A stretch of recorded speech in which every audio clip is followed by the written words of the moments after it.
The push or pull exerted on an object. Force. In simple terms, force is what makes an object start moving, stop, or change direction. Imagine trying to move a heavy couch across the living room to rearrange your furniture.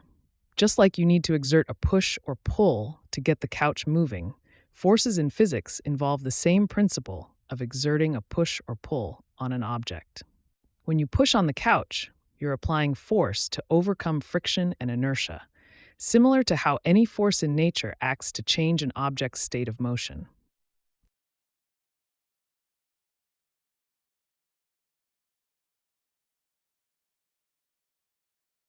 Forces that are equal but in opposite directions. Balanced force. In science, a balanced force means that an object stays still or continues to move at the same speed in the same direction because the forces acting on it cancel each other out. Imagine you're in a tug of war with a friend, and despite both of you pulling with all your might, neither of you is moving an inch. This stalemate is similar to balanced forces, where equal forces act in opposite directions, resulting in no movement. In this analogy, your effort and your friend's effort are the opposing forces, and the rope staying still represents the object experiencing balanced forces, showing how neither side overpowers the other, thus maintaining equilibrium.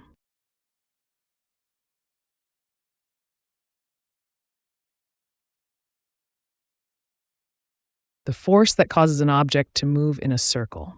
Centripetal force. It is the inward force that keeps an object moving in a circular path. Imagine you're at a crowded party, trying to keep a group of friends together as you navigate from one side of the room to the other. Just like you need to gently hold on to your friends' hands to keep them moving in a circle around the room with you, centripetal force is the hand that keeps an object moving in a circular path. The way you guide your friends, pulling them just enough to keep them from wandering off, is similar to how centripetal force pulls an object towards the center of its circular path, preventing it from flying off in a straight line.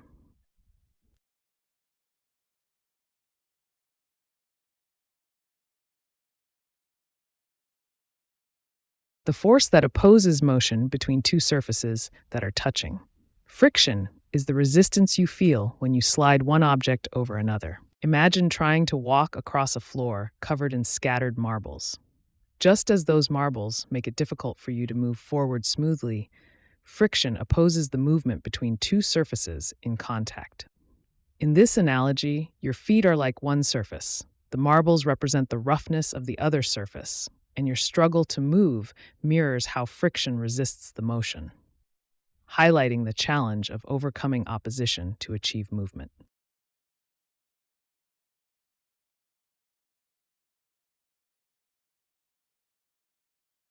The attractive force between all objects that have mass.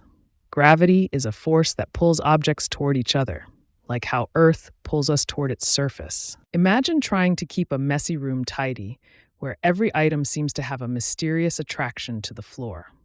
Just like how those objects seem irresistibly drawn to the ground, gravity is the force that pulls objects with mass towards each other, like the Earth pulling everything towards its center. In this analogy, the floor represents the Earth. The scattered items are the objects with mass, and their tendency to fall and stay put is akin to the gravitational pull that keeps us grounded.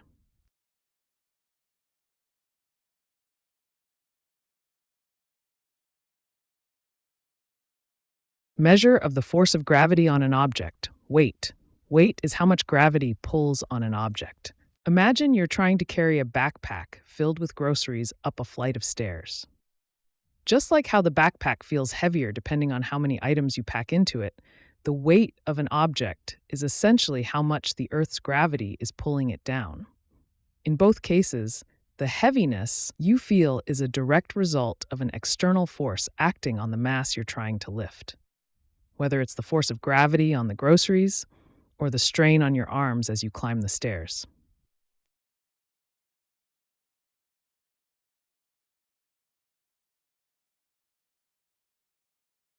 The force that opposes objects moving through the air.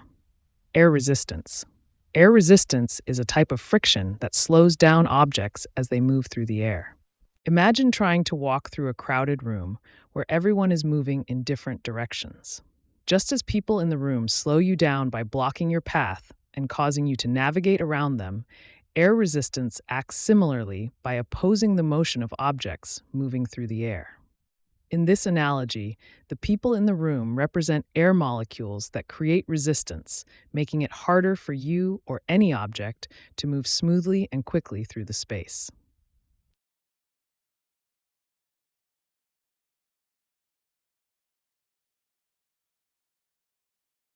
The product of an object's mass and velocity.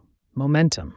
Momentum is a measure of how much motion an object has and how hard it is to stop. Imagine trying to push a heavy shopping cart that's already rolling quickly down a supermarket aisle. Just like the difficulty in stopping or changing the direction of that cart depends on how heavy it is and how fast it's moving, an object's momentum is determined by its mass and velocity. In this analogy, the shopping cart represents the object, its weight is the mass, and its speed down the aisle is the velocity. Together, these factors make it harder to stop, just as mass and velocity combine to create momentum.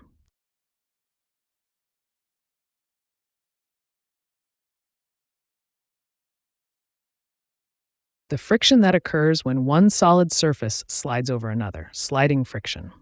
Sliding friction is the resistance you feel when you push an object over a surface. Imagine trying to drag a heavy suitcase across a carpeted floor at the airport. Just as the suitcase encounters resistance and doesn't glide smoothly due to the carpet's texture, sliding friction occurs when one solid surface meets resistance while moving over another. This resistance between your suitcase wheels and the carpet is akin to sliding friction, where the irregularities of both surfaces interact and slow down the movement, making it harder to slide smoothly.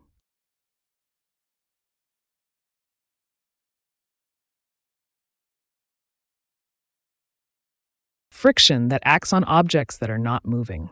Static friction. Static friction is the force that keeps an object at rest and prevents it from moving against a surface. Imagine trying to push a heavy couch across a carpeted living room, and it just won't budge. This struggle is similar to static friction, which is the resistance you feel when the couch or any object isn't moving. Just as the couch resists your push due to the grip between its legs and the carpet, static friction is the force that keeps stationary objects in place by gripping them tightly to the surface they rest on, preventing any initial movement until a sufficient force is applied.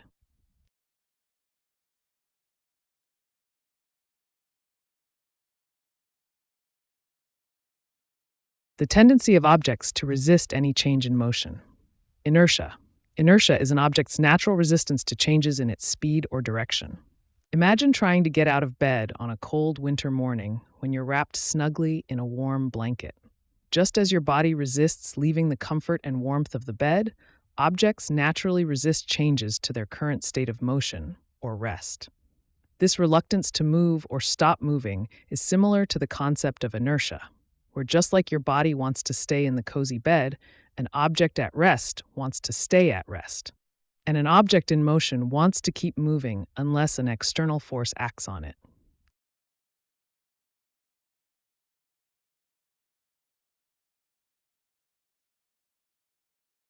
The amount of matter in an object, mass. Mass is how much stuff or matter is inside an object, determining how heavy it feels.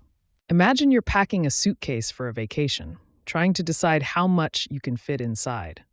Just like you assess the contents of your suitcase to determine if it's over the airline's weight limit, mass measures the amount of matter within an object. The weight of your packed suitcase represents its mass. Every item you add is like adding more matter, increasing the suitcase's mass, just as each particle contributes to an object's total mass.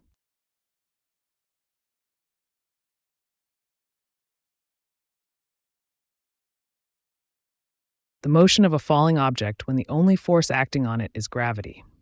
Free fall. In science, free fall is when an object falls solely under the influence of gravity, with no air resistance. Picture the feeling of losing control when you accidentally drop an ice cream cone on a hot day. Just as the cone descends rapidly toward the ground, with no other forces acting on it but gravity, This is similar to an object in free fall.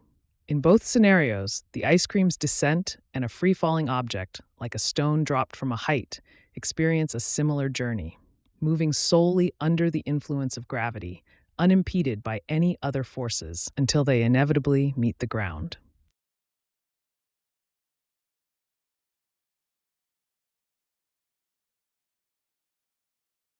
Part of a wave where particles are pushed together. Compression. Compression is when particles in a medium are squeezed tightly together, creating a region of higher pressure in a wave. Imagine you're in a crowded elevator where everyone is trying to squeeze in as the doors close. This situation is similar to the concept of compression in a wave, where particles are pushed closely together. Just like how people in the elevator are packed tightly into a confined space, in a compression of a wave, particles are bunched up, resulting in a region of high pressure within the wave.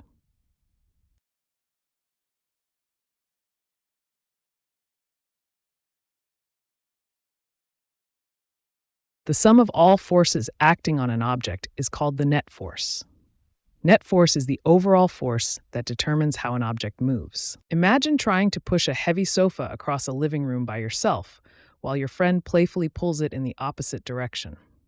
This situation is similar to the concept of net force, because just like the sofa's movement depends on the combined effect of your push and your friend's pull, an object's motion depends on the sum of all forces acting on it. In this analogy, your push represents one force, your friend's pull represents another. And the sofa's eventual movement or stillness is determined by the net force, which is the sum of both your efforts.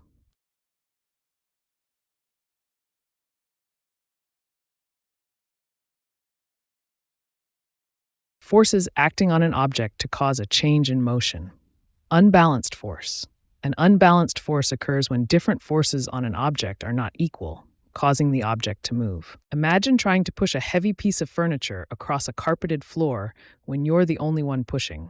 Just like how one person might struggle to move the furniture unless they exert enough force, an object will only change its motion if an unbalanced force acts upon it. The connection here is that just as you need to push harder to overcome friction and move the furniture, an unbalanced force must overcome other forces, like friction or gravity, to change an object's motion.